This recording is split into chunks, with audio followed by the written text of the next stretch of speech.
Okay, so I'm going to try this out to questionable avail. But given that I've been kind of wanting to do like more of a YouTube series for a while, just on general observations, especially with TikTok kind of moving in a different direction right now.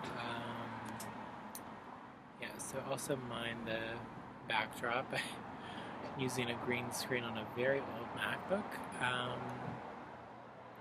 But yeah, I'm not going to filter this or direct this because it's not going to be about anything particularly, and that's just sort of how I roll. Right now, for those that don't know, and like obviously my socials will be linked, and this obviously is not like a very high quality, high tech video, so I don't expect it to like really reach the masses, and also you have to consider that this is all pretty low tech, and I don't even know if this is going to pick up the volume.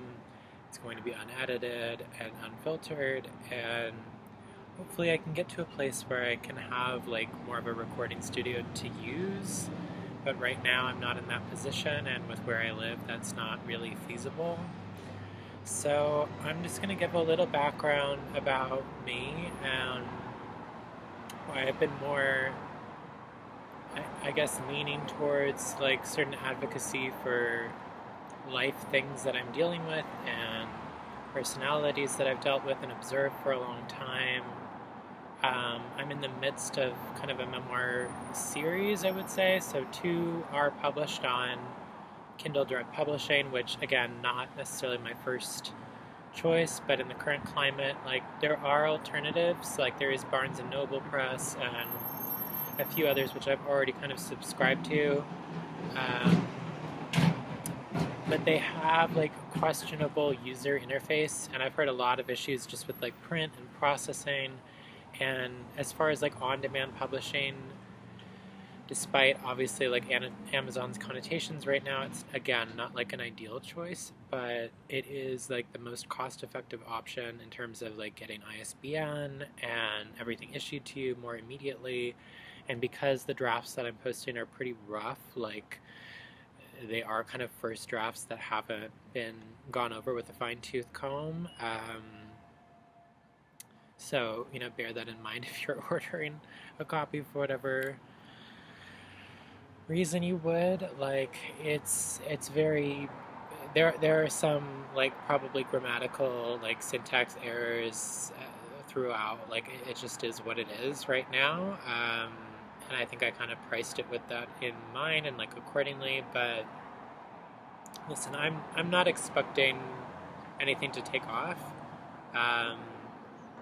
But I do detail a lot in there, and it does feel very organic for me, and it's the first time in a long time that I felt like there's something that, kind of appeals to those interests and those capacities, and I think, like, just as a mode of operating, I am kind of that observer type, like, I've just kind of processed a lot in the environment that I've lived for a really long time, and yeah, again, I might have to edit this and splice this later because I'm not going in with a sense of direction on what I'm going to talk about. I have 50% battery on my laptop. This is just sort of like an introduction to the fact that like I'm going to attempt to make this more of a thing and take it a little more seriously, because I have seen a lot of people branch into that podcast space, and despite obviously YouTube's connotations right now, like I'm pretty sure they were kind of supporting what was happening in terms of Israel and Gaza, and like funneled money into that. So even that is like mildly, obviously questionable. Not mildly, it is questionable. But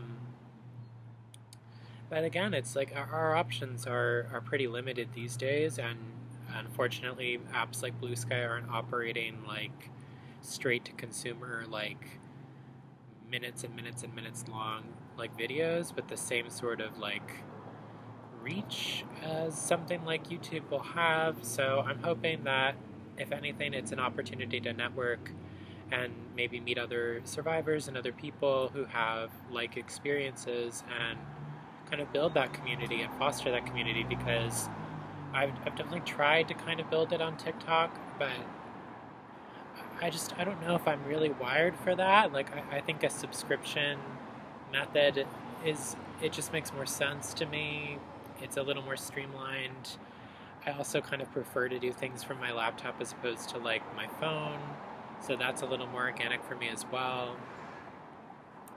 And again, I don't know what the nature of these are going to be. Like I usually like my observations are more political leaning, or just in terms of like general societal hypocrisies and world events, and things that I guess plague more of like minority culture or people in like lower like income brackets, demographics. Like I do kind of cover a lot around DV and abuse and my experiences with like narcissism and pathological like stalking, gaslighting, manipulation, coercive control. I mean, I could just continue down this list of offenses. I could talk about false imprisonment. I could talk about um, theft, fraud, financial fraud, um, people opening, bank accounts without my consent and monitoring them without my consent, submitting like tax forms without my consent. It just like goes on and on and on. And for those that don't know or haven't seen me on other platforms, again, this is kind of like a breakout into that space.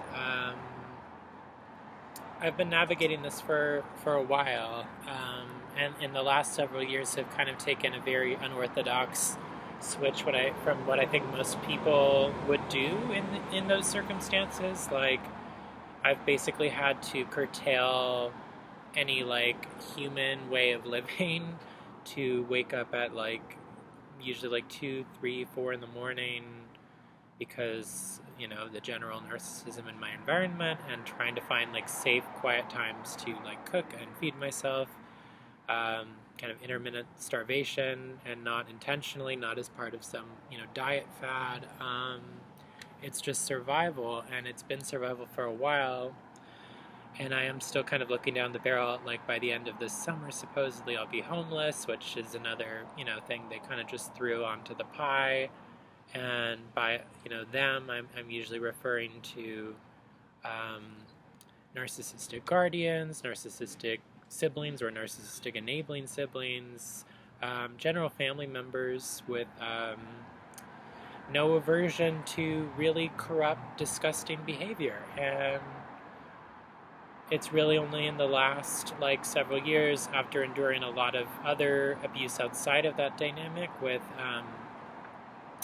I wouldn't say partners, but romantic interests, or like sexual relationships, pseudo-sexual relationships, like with avoidant men or narcissistic men, with one sociopathic grooming predator. But again, I don't necessarily hold everything against that person, but I'm definitely seeing like those patterns in retrospect. And around the time I first met him, I was probably around 19 and had a similar trend with another guy. And like again, as kind of like a slightly baby rounded faced like trans person, it's not completely unorthodox to hear about that. Like and obviously I'm a little more plus sized now. I've kind of, my weight has varied over the years, and again, I don't mean to make this all about me, but like it is kind of a personal life series, or at least that's what I think largely this is going to be. I don't know if I'm going to necessarily get into like specific like media topics or TV shows that I'm watching or rewatching. Like I don't know if that's going to be the nature of this channel. Maybe if I made a secondary channel, but for now I'm just trying to kind of pave a pretty organic space to talk about things that I'm already talking about, just somewhere where maybe there won't be like content restrictions, or won't get really pushed out, like, and I won't really be able to cultivate anything real. So yeah, and as like a pretty socially anxious, like OCD, ADD, autistic, neurodivergent, everything on the spectrum. It could just be like very complex PTSD manifesting into those symptoms. I don't particularly know. Um, but I do know I have like pretty chronic OCD, and it's all related to like the environment I've been in and the conditions of that environment, which again, for those that don't know, like I've been living in a very dark, dank space, having to like urinate in, I don't know if I'm allowed to say that on YouTube, but in bottles, and kind of camp inside a room. So it really is like, it's pitch black most of the time. I can't really use central lighting because it kind of alerts people to the fact that I'm awake. It's been particularly stressful in terms of like trying to find steady employment and trying to find alternative employment, because I can't really just go out every day or have like a general rhythm to like being able to escape an environment that really is just kind of it's a glorified hostage situation. And that sounds like a privileged pretension when you consider where I live and like the community I live in, but like it really does feel that way. It is like 5+ people against one, and really like an entire community supporting that group against one, and neighbors against that one. So it's a lot of people all kind of part of the same dynamic, preventing me from being able to find steady work, preventing me from being able to live independently on my own, preventing me from really be able to pursue any like mental health resources that aren't under their purview, so that they can monitor and track me. They've been stalking me online, they've been stalking my social media, apps where I post sensitive stuff. Like I am kind of artistic, and within that artistic sphere, like I'm bold. Like I came to terms with my body a long time ago, but I think really in the last like several years, especially as I've kind of gone through like different forms of dieting and other things, I've grown a different kind of confidence, I think, in my image, even though I'm not particularly confident in my image. But just in terms of media space, like it's definitely more than PG-13. Like it's more R, it's adult. Like I don't beat around the bush around that. Everything I share and post is kind of in that sphere. It's not really curtailed for like an audience that isn't in that category. So just be forewarned that if you are looking at any of that, like please be of a certain age, because it's not material for people who can't process that. But I will say that it is creepy. It is creepy to have your life monitored in the way that mine is. It's creepy to have that many people that are kind of meant to support you and encourage you and protect you and provide you something that's safe and sanctuary and stable, dismissing you, manipulating you, stealing from you, lying to you, abusing you in the environment you live, whether that's slamming down plates and dishes, or their general alcoholism, which again I don't always attribute with like someone being a bad person, but I do think substance abuse is pretty prevalent in people who aren't maybe perhaps like the greatest people, as a coping mechanism. Again, that's not universally so. Like obviously there are plenty of people who just struggle with addiction or struggle with substance use, but like that's not really the case here. And I'm not going to paint the portrait that they want. I'm not going to paint the Christmas card portrait. I'm not going to, grovel to relatives who have more resources and more money and more means, who have been abetting this and who have been supporting this. And it's sad for me because obviously, like, I care about, like, even, like, my cousins or my extended family. I care about, like, aunts and other relatives on another side of my family, but they have their own controversies, and again they support them, and I think like and even support them financially in terms of like letting them manage apartments, and like there's all this kind of financial hoopla, and yeah, like I'm not I'm not the Nepo baby that's been so privileged to have opportunities handed to them their entire life. I've kind of had to scrap for any credibility that I can muster around people who seemingly will not rest in trying to tank and destroy that credibility and that sanity. So, after a while, it does get particularly exhausting. And sorry, I am, like, full disclosure, filming this, in a relatively public setting, so there may be noise. And again, I don't even know if this mic is working, but fingers crossed.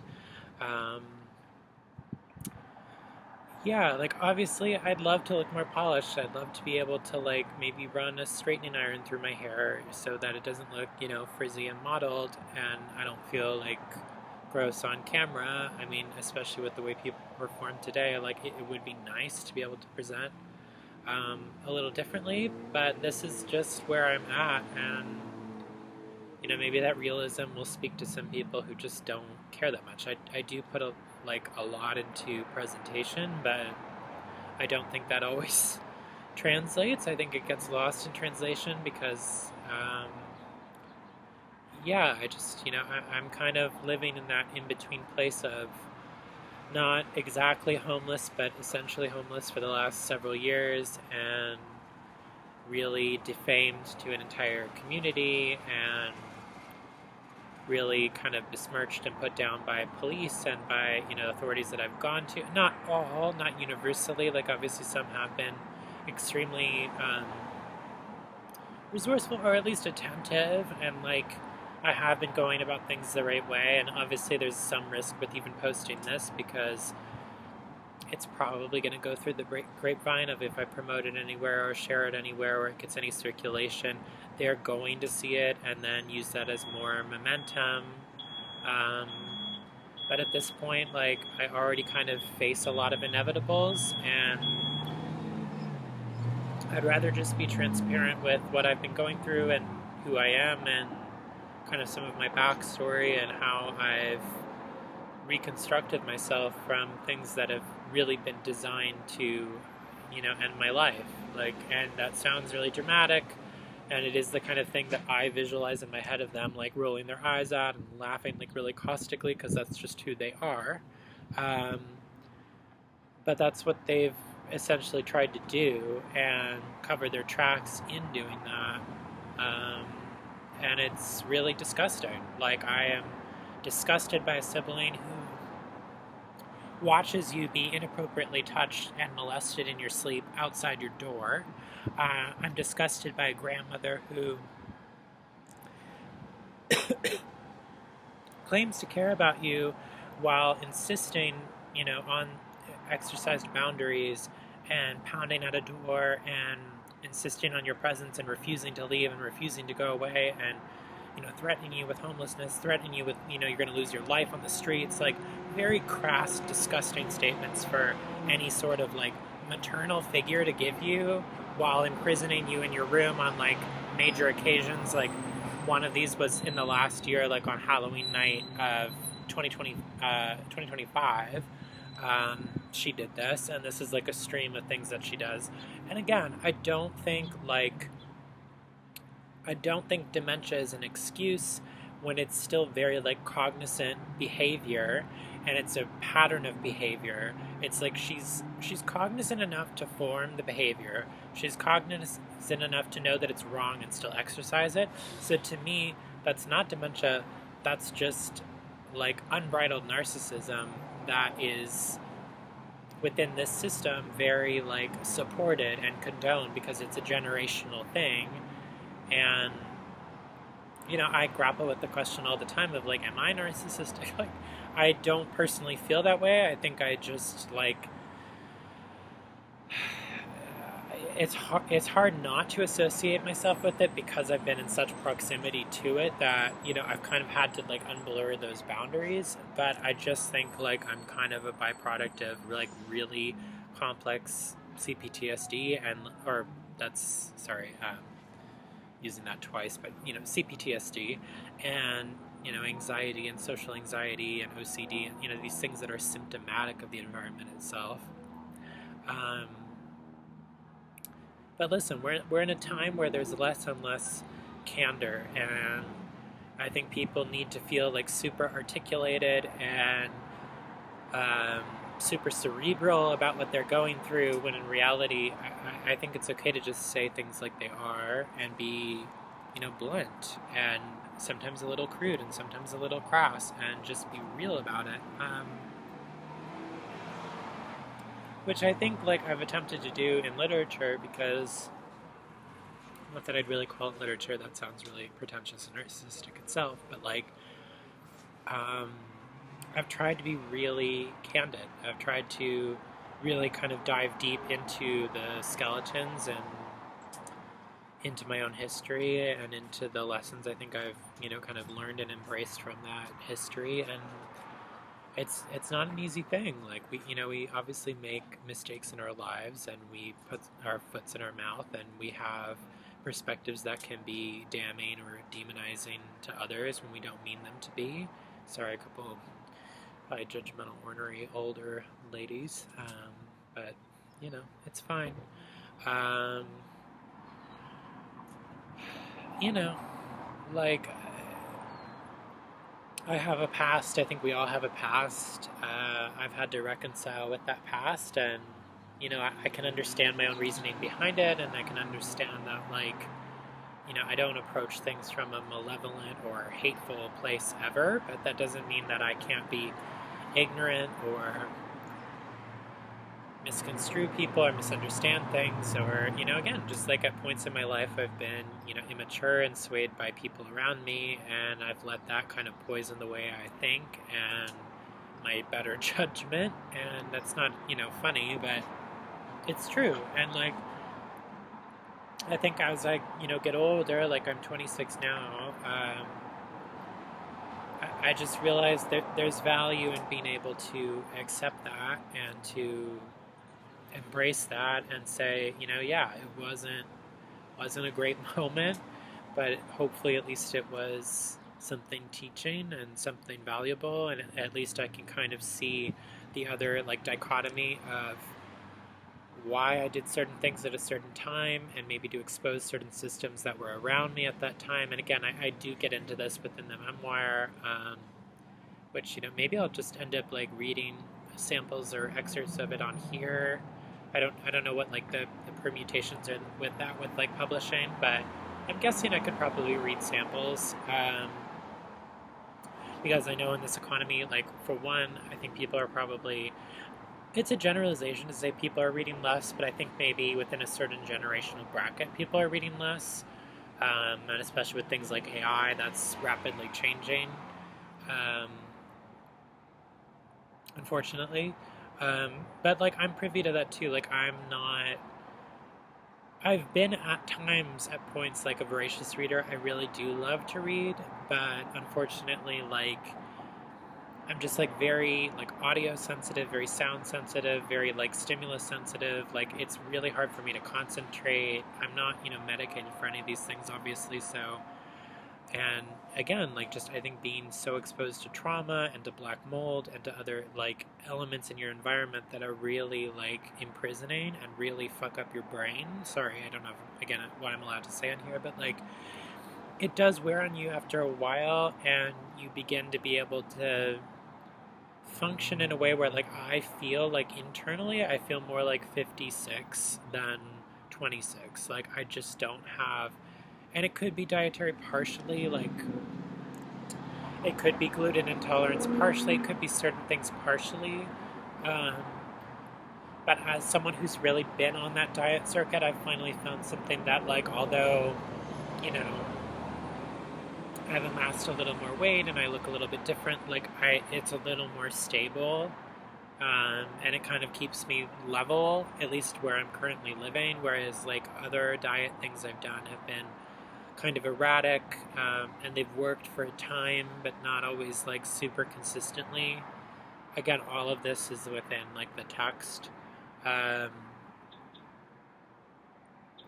which is like expanding. Like I think I'll probably just end up doing multiple iterations of it as opposed to just like one single text, just because I'm kind of chronicling different things that are somewhat associated. It's almost like kind of like a Patreon or like a podcast series, but just in writing is kind of how I perceive it. So, and again, like I know that like memoir kind of leans into that like slightly narcissistic category, especially when you're not like at all well known. I don't claim to be like big fish, small pond, or little fish, small pond. I don't think we need to denigrate ourselves, but I'm not like, I'm not a celebrity. I'm not like a huge personality. I don't necessarily aspire to that. But it would be nice to have like people that I have likeness with, or like have gone through similar things and maybe not so similar things, but in order to foster a little more perspective, I think that can always be a useful thing. And I'm a very driven person, and I know what I'm intending to create. So whether that's like super effective right now in my 20s, like you never know. Like I think I'm aware of the fact. Maybe this is just having like dominant Aquarius placements. Like my rise in life may come later. It may come like in my 30s or my 40s, or like I don't really give up hope that like you can kind of continue to reinvent yourself until maybe something you do actually has a lot of traction and weight. But I'm not really a beat around the bush type of person. I used to be more like people pleasing.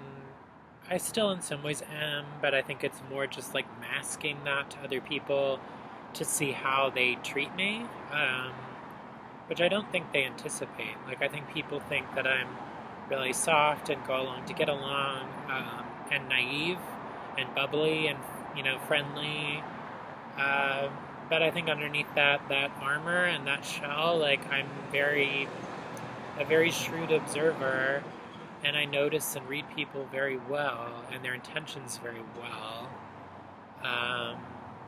And I do consider that a skill, because not everyone is so great at reading their favorite celebrities or reading these people in these industries who we glorify and we praise, but aren't necessarily great people.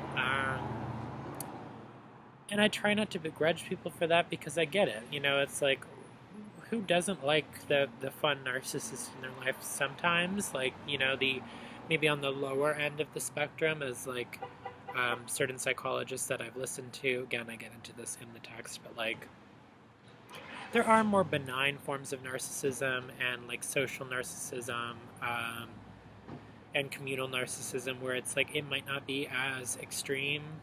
And I think we have to kind of consider the fact that most singers, actors, celebrities, people in that sphere are more inclined to fall into those categories.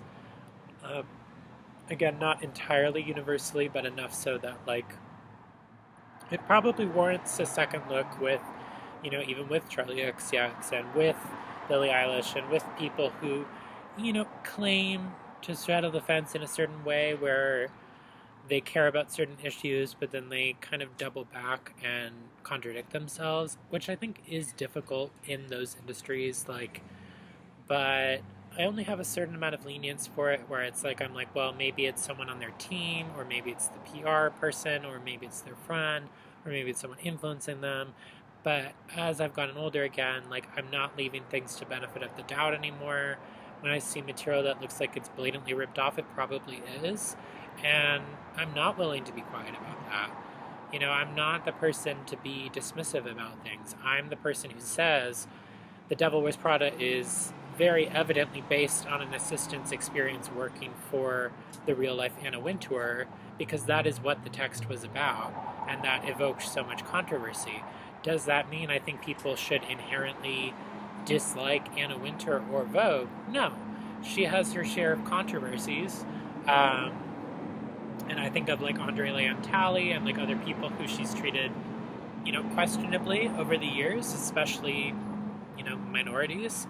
And, also people who have been invited to the Met Gala and have supported it, which, you have to understand about these industries. It is financial. Like, we can say that we're not, we're surprised that Jeff Bezos would be invited, but like, and again, owner of Amazon, like you just kind of have to navigate the reality that this is how a lot of these systems function, is like they rely on donors and they rely on financial support. And I still appreciate the Met Gala just as an institution, and I appreciate that it's continuing to support the Met. But obviously, again, it has its controversies and where some of that money goes, and what it funds, and what administrations it funds, and what war it funds, and like um, what how it supports things happening in Gaza and other parts of the world. Like, you can't really be on board with those things. But yeah, I also don't know how long YouTube videos are allowed to be. I'm guessing like ballpark probably at like max out at about an hour, but I could be wrong about that. I'm sure you can do longer, but they're probably just ad breaks. But I'm not familiar, so I do watch a lot of YouTubers personally and a lot of channels, which I've been reticent to even like reach out to these people that I really like and these podcasters that I've watched for years, again, because of the environment that I'm in. And like, I don't think people reconcile like having a more like malignant personality in your midst who mimics you and copies you and mirrors you. And like, I have that going on with a sibling and like a parental figure and another parental figure. It's just like, it's insane that I can't, as a 26-year-old, have a legal life of my own, and that all of it has been under this dependent like web that's been orchestrated to keep me stuck and keep me trapped and keep me silent for so many years, while they profit off of that abuse, while the systems around me support it, while the authorities around me support it and condone it. And we don't talk about that enough. We don't talk about how dismissed domestic abuse survivors are and scapegoats are, and I am the scapegoat in that house. I am the black sheep in that house, and I'm not going to be gaslit into reinterpreting my reality differently, because I have observed these personalities for a very long time. I've seen what they're willing to do, what depths they're willing to go to in a negative sense. Like, there is zero moral purview. There is zero ethical conduct. There's zero ethical code. And I do get very irate talking about it because, I've developed lisps from being like in combative situations where I've had multiple people gang up on me at one time, which I would consider intentional infliction of emotional distress, because it is. It's violent. It's keeping you trapped in a room while they're screaming at you, demanding your time, demanding your energy, demanding your presence, when all you're doing is rescinding, is going into your private space, is going into reclusion, is reading. They get mad at you for typing silently in your room. That is the nature of these people. That is the nature of what they're willing to do. They are willing to groom their children to take on names similar to yours just to get into your head. They are willing to proceed with their gender-affirming care just to spite you, because you don't have access to those same resources, because they've deprived you of them, or they've conditionally strung them along so that you'll remain within that system. So it does, after a while, become extremely taxing and extremely exhausting to have to explain to anyone who could potentially employ me, a lot of old friends, like anyone who's been within my circuit for a long time. It's like, because all of these relationships are so interconnected, and because every school I've gone to and friends I've made at that school, like all of that information has been relayed, so I have to be extremely conscientious and cautious with who I allow into my like inner world, especially already being a pretty radical person and standing outside of like the barriers kind of on every front. It doesn't make it any easier to then have to be navigating circumstances like these. And I'm hoping we get to a time where there's so much transparency about these things that they can't continue to happen. Because there is a reason that people like the Menendez brothers were pushed to that extent. Were pushed to an extent of having to violently retaliate, because the systems that were designed to support protecting innocent people, protecting children, protecting people who are vulnerable to these abuses, support them. And the laws and the legalese support them, because there's so many permutations, even for being able to like record people in private residences, where there has to be like reasonable grounds to, and again, like I have to be so wary of my words because I know that these people monitor everything I do under a microscope and plot very strategically around that. And it does make me sound conspiracist and sound crazy, but in general, I'm a pretty like calm, disciplined person. I've never like you know what I mean? Like I've never like abused drugs. I've never been like some crazy, addict or doing asinine, crazy, violent, criminal things. Like that's just not my thing. I don't even like own a credit card because I'm so terrified of like amassing like any kind of debt, and I'm so meticulous about like never going below zero balance ever. So like even if I exhaust what I do have, it will never like reach below that. I don't extract loans. I've been having to navigate with them having extracted a loan, a federal loan, without knowledge, without consent, illegally, unlawfully, um, which is very characteristic of them because that is just kind of their way, is finding new ways to kind of ensnare you and keep you stuck. So it sucks. Like in essence, it sucks. But you can't always control what you're like born into and the dynamics that you're raised with. And unfortunately, that it just happens. Like I feel very crowded. I feel very dismissed. Um, I feel all of those pretenses just on the basis of how I look, and it's like I get it. Like I understand that I'm polarizing, and I understand that people will say, I'm ugly or I'm fat or I wear my stomach like a belt or other crude, disgusting statements to hear from anyone in your vicinity, and certainly from adults. But that's not going to stop me from advocating for what I have gone through, whether people take that advocacy seriously or not. I really don't care. Um, I have no reason to fictionalize these things and these horrors. I have no reason to fictionalize having to cut off all of my hair at one point because I was so traumatized from someone raking their fingers through my hair while I was sleeping and touching my, feigning sleeping, not actually sleeping body in my bed, hovering over me, pretending to be like some motherly watchdog when we hadn't been communicating for years, and it was extremely inappropriate. It was an extreme violation of boundaries that a sibling watched, and that's just one example in a litany of examples that I could go through. And it does, it is infuriating because I think of like the fact that not only didn't I didn't have a childhood, I didn't have a teenage period, I didn't go to prom, I didn't really get to learn like any of the adult efficacy things, like how to be financially responsible, how to transport myself places without a vehicle. Like these weren't things that were taught or encouraged. It was a lot of maligning. It was a lot of means to keep you trapped and ensnared in this system of dependency on these people, who really protested anything you did or do to try and individuate in any way, and anything you don't tolerate, like Trump supporting backwater mentality, racist, you know, grandparents or people in your life who really just don't have any perspective on how damning and how damaging their beliefs are, not just to like a majority, but also to, minorities and to you by proxy, because you fall into those categories. And I've noticed that sort of like, I can really only describe it as something that feels like incestual within this family system, within multiple people within the system. Like, it's not just, one parent, it's multiple parents. It's the creepy attachment parenting where you have someone who's like over 18 sleeping in the same room, in the same bed as their parent. Like, this kind of stuff that I've had to report externally, and nothing's been done about it.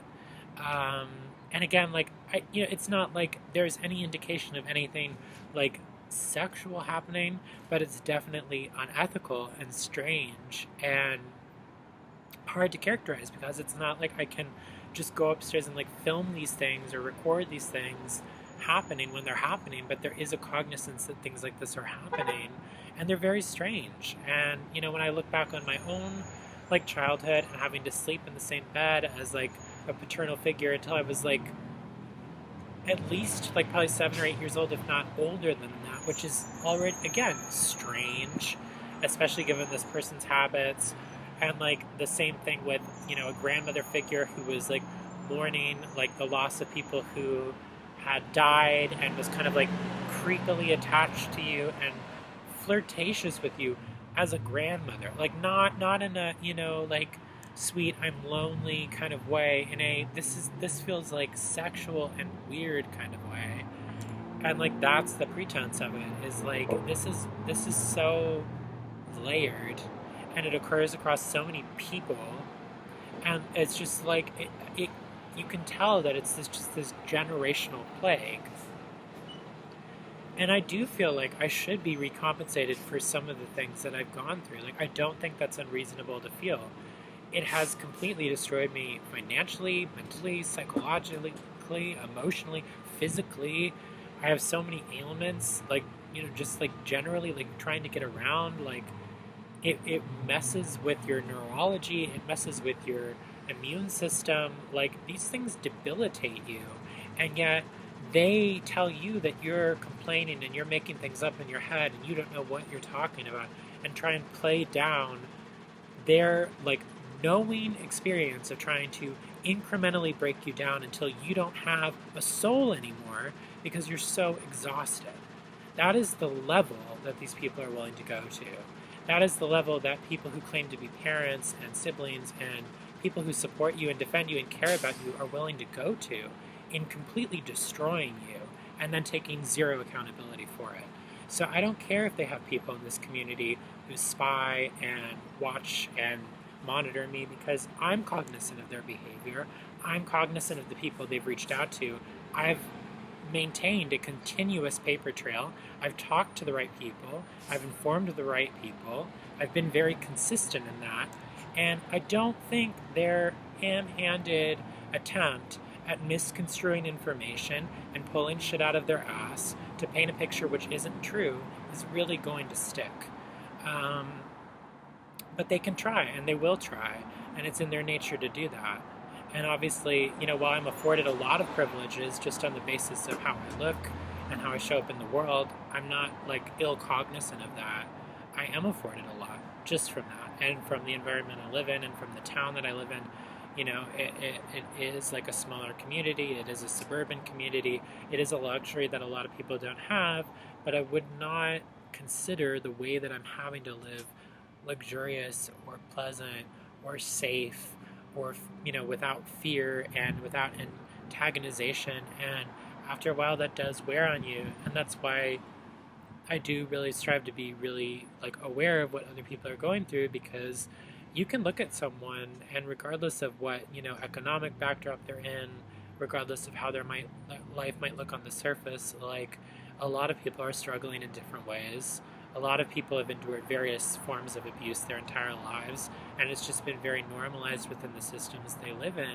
But that's not an excuse for it to continue going that way. It's not an excuse for systems to disacknowledge when you're telling a very accurate account of what you've lived.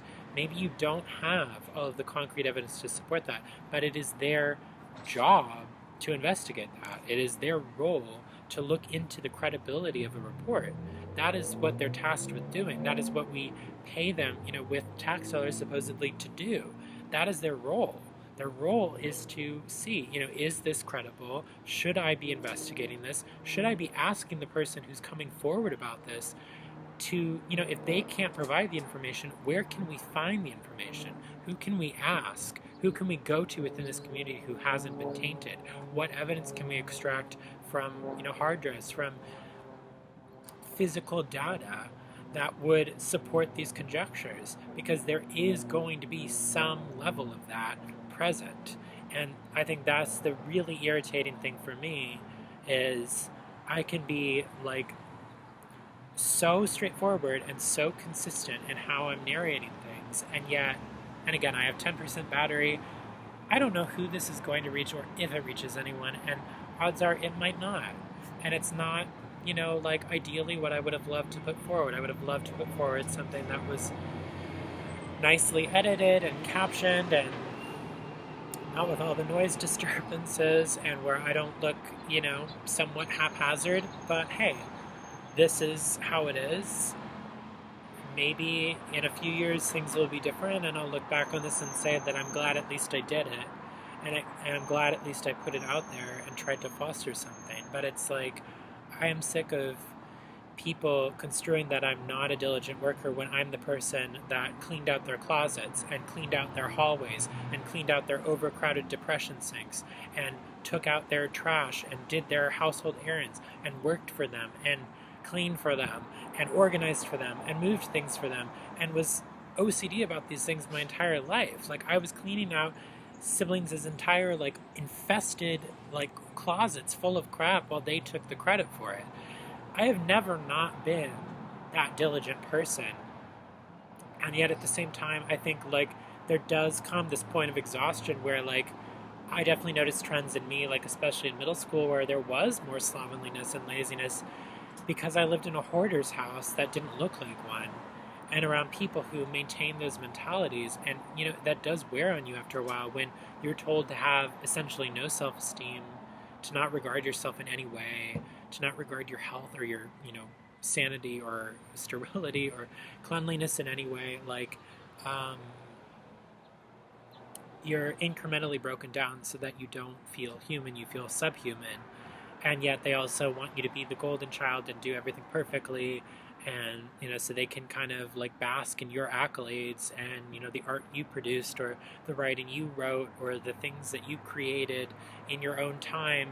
Even one, this fake maternal figure saying that she was holding my writing captive on her laptop. It's that kind of insane crap where why are you holding on to writing from when I was in middle school? Why are you weaponizing that against me? Where does that mentality come from? What kind of mother figure denies your experience of being gang raped? What kind of mother figure denies your experience of being chronically depressed and suicidal? What kind of mother does that? What kind of mother dismisses it as, well, if it had happened, you would have told me? That's not a mother to me. Parents don't laugh at you starving in your room. Parents don't laugh at your expense. Those aren't parental roles. And that's not how I would show up as a parent. And whether I ever choose that path, which I might not, frankly, I still think I would do a better job than people whose only definition of parenthood comes from financial resources given with certain dependencies and with certain conditions that are attached to them. So as much as I've privileged from certain things in my life, to say that any of those things have been unconditional or supportive or encouraging of anything of their own social gluttony would be a lie, because they don't perceive me or even these siblings that they've groomed as people, as independent people, as people that are independent of them. They're just resources they can use for their own image. And I don't think we discuss this enough. And I think that's also the problem when you consider institutions and schools. It's the same kind of rhetoric where there is not substantial understanding of how damaging this can be, especially after a really long time of experiencing it. So I also have 5%, again, very slow, old laptop. This is not a polished video, but it's the first video, and it is to say I'll probably try and link things below if I manage to figure out how to upload this, and maybe someone can show me how to monetize things. I don't know. But I will say that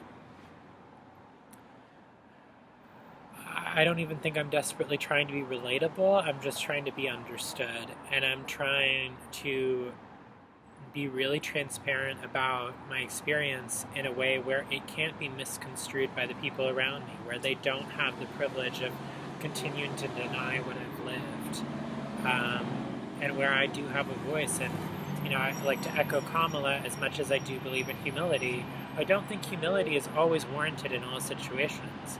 I have managed to build some sense of pride despite environmental conditions which have been totally averse to having any pride, and I don't think that's a bad thing. I don't think that even maybe slightly being a little bit self-involved, a little narcissistic, and that I'm developing an image, I'm developing something that I'm hoping can expand, I wouldn't consider myself like a malignant or narcissistic person, just someone who is trying to kind of make their mark in the world and also reach people who are experiencing very like things and foster community that way. And I think that's an organic instinct. I think we all hope to be recognized by people in our lives. So that's in essence what I'm trying to do with this. Yeah, like I don't know if it'll just continually be like table talk conversations at fast food establishments, questionable ones, but again, I get into that, but it's what I can manage right now, and if I can do this, incrementally, maybe I'll reach people that way. Maybe I'll have more capacity to do that. I don't know, but yeah, if you want to read more, like I'm developing more. I am going to be putting out another installment relatively soon, I think, of the memoir series. Again, all of that's available through my link tree. If you go to the text section, you'll have to scroll past the suggested text, but mine are in there under the same author's name, and all of my socials are linked and everything. But yeah, I want to make a career out of what I'm already doing, I think. And I realize in this market, I'm not afraid of any odd job. I've been trying to find one, frankly, and I'm trying to create some kind of financial, but it's not really conducive to where I'm living or where I'm situated and what I'm dealing with. And that's not an excuse, but it is to say things are complex right now, and I'm not the person to put down anyone just surviving out here, but I do think maybe there's some merit behind just trying to do things this way and authentically and organically and truthfully, and maybe that'll reach the right people, and maybe I can grow that and turn it into something. Maybe, maybe not, but I think it's worth a try, considering it may not work out anyway. But to those people who are going through similar things and feel like they're not heard or their experiences aren't known, it's more common than I think most people would think.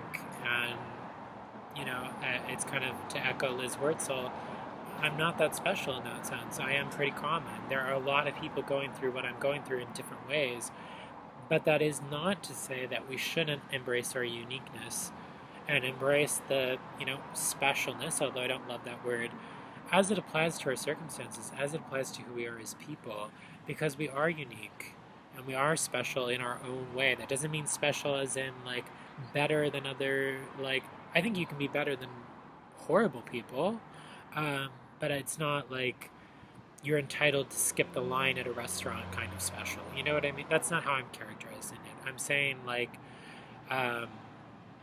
I think you can be unique, and I think you can embrace those things that make you that way if they're truthful and real, and I support that. I kind of wear myself pretty thin.